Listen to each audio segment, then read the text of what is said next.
दोस्तों स्वागत है सभी का एक बार फिर से exams with MS YouTube channel पर। आज के इस वीडियो में देखने वाले हैं बायोलॉजी क्लास 11th का हाफ ईयरली एग्जाम का एक बहुत ही इंपॉर्टेंट पेपर। अगर आप इस मॉडल पेपर को इस पेपर को सॉल्व करके अपने एग्जाम में जाते हो तो आपका हाफ ईयरली एग्जाम अर्धवार्षिक पेपर बहुत ही अच्छा होगा।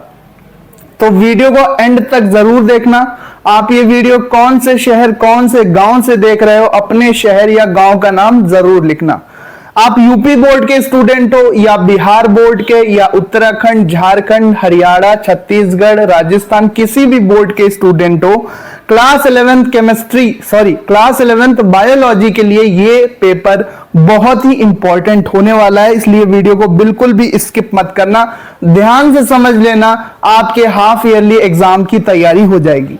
तो चलो शुरू करते हैं। यहां पर आप देख सकते हैं 3 घंटे का ये पेपर होने वाला है। 70 नंबर का पेपर होता है, 30 नंबर का आपका प्रैक्टिकल प्रोजेक्ट कार्य वगैरह होता है।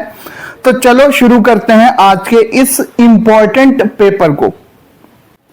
तो अलग अलग पैटर्न के पेपर अलग अलग कॉलेज में पूछे जा रहे हैं। ज्यादातर 20 OMR के प्रश्न और उसके बाद 50 नंबर के लिखने वाले प्रश्न पूछे जा रहे हैं। तो यहां पर इस पेपर में देख लेते हैं। 70 नंबर का पेपर है, जीव विज्ञान यानी कि बायोलॉजी का ये पेपर। 3 घंटे समय दिया गया। पहला प्रश्न है कि निम्नलिखित में से काइटिन युक्त कोशिका भित्ति किनमें पाई जाती है? पौधों में, जीवाणुओं में, कवकों में या फिर जीवाणु में? पौधों में, जंतुओं में, कवकों में या जीवाणु में? अब सबसे पहले क्वेश्चन का आंसर मैं आपसे पूछ रहा हूं, आप कमेंट बॉक्स में जरूर लिखना। बिल्कुल सरल क्वेश्चन एक, जिससे आप कमेंट बॉक्स में जरूर इसका आंसर लिखेंगे। नेक्स्ट है टैक्सोनॉमी शब्द किसने दिया था? टैक्सोनॉमी शब्द दिया था लिनियस ने। ठीक है, पहला आंसर हो जाएगा।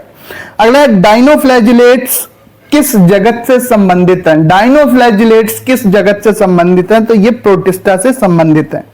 बी वाला ऑप्शन आप भरेंगे।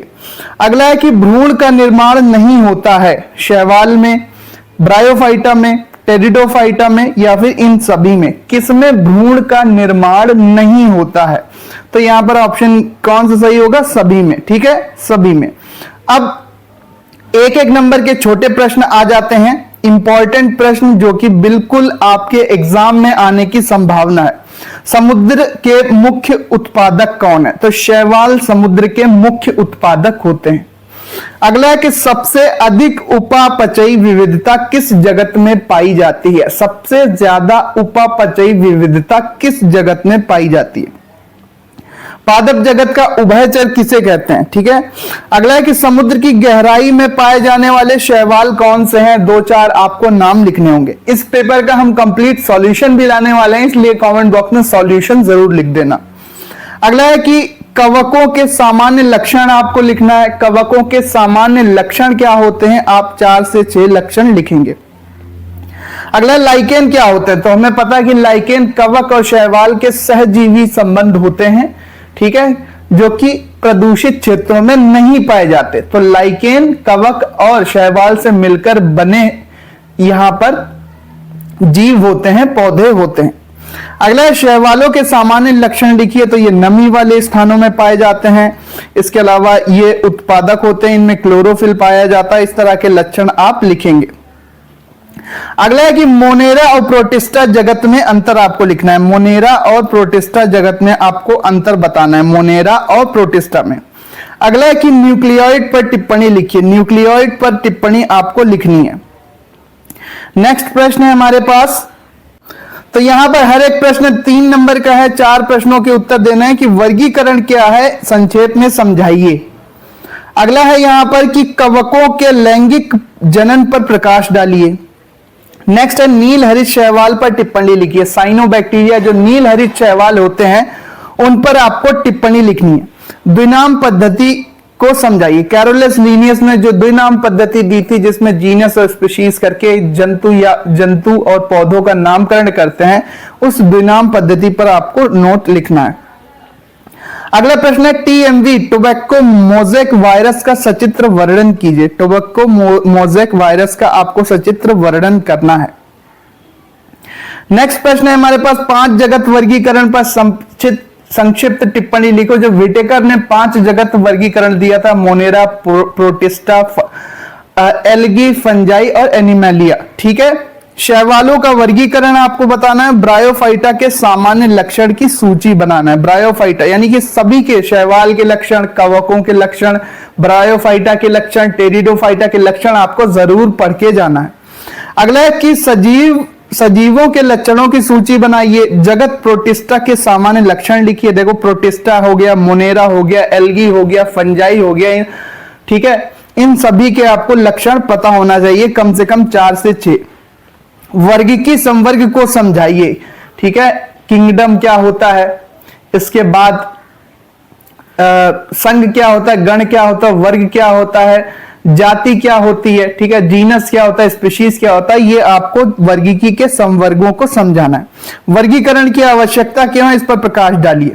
अब 5-5 नंबर के प्रश्न इंपॉर्टेंट। मोनेरा के पोषण और श्वसन को समझाइए। नहीं आता तो फिर टेरिडोफाइटा का विस्तार पूर्वक आप वर्णन कर सकते हैं।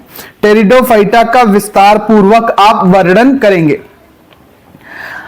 यानी कि इनके लक्षण लिखेंगे। ठीक है। इनका वास स्थान लिखेंगे, इनका वर्गीकरण लिखेंगे। ये सारी चीजें करके आप विस्तृत क्वेश्चन का आंसर देंगे।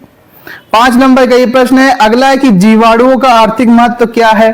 ठीक है। सिरका बनाया जाता है, डेयरी उद्योग में कैसे काम करता है।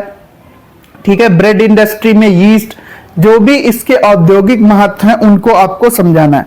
इसके बाद एक जीवाणु कोशिका का सचित्र वर्णन कीजिए। जो जीवाणु कोशिका होती है, इस तरह से आप उसमें जीवाणु कोशिका को बनाकर उसको समझाएंगे। ठीक है। अगला है कि शैवालों का आर्थिक महत्व क्या है। ठीक है। शैवालों का आर्थिक महत्व यानी कि इनकी उपयोगिता क्या है, इनके क्या क्या उपयोग होते हैं। ये उत्पादक होते हैं, ऑक्सीजन बनाते हैं।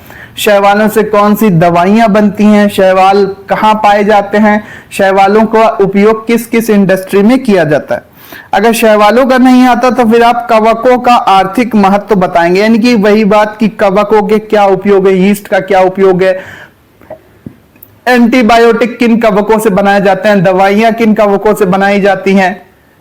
तो ये सारी चीज और शैवाल और कवकों के आर्थिक महत्व आपको पता होना चाहिए।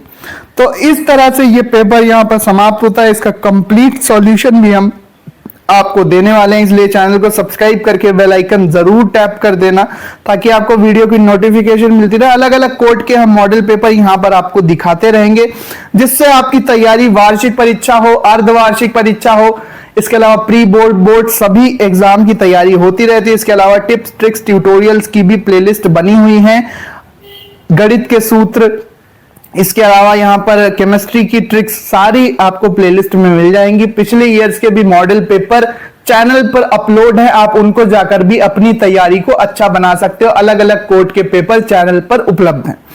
तो मिलते हैं दोस्तों नेक्स्ट वीडियो में। वीडियो देखने के लिए धन्यवाद। आप ये वीडियो कौन से शहर, कौन से गांव से देख रहे थे, कमेंट में जरूर लिखना है। एक बार फिर से यहाँ पर आप देख लो कि ये सारे प्रश्न है। अब ये अलग अलग पैटर्न है, अलग अलग कॉलेज में अलग अलग पेपर आता है। यहां पर जो पेपर है इसमें 5 बहुविकल्पी प्रश्न दिए गए हैं, लेकिन आपके कॉलेज में हो सकता है कि 20 नंबर के OMR वाले प्रश्न आए। सो मिलते हैं अपने नेक्स्ट वीडियो में। पढ़ते रहो, आगे बढ़ते रहो। इसी तरह के इंपॉर्टेंट पेपर्स के लिए चैनल को सब्सक्राइब करना मत भूलना।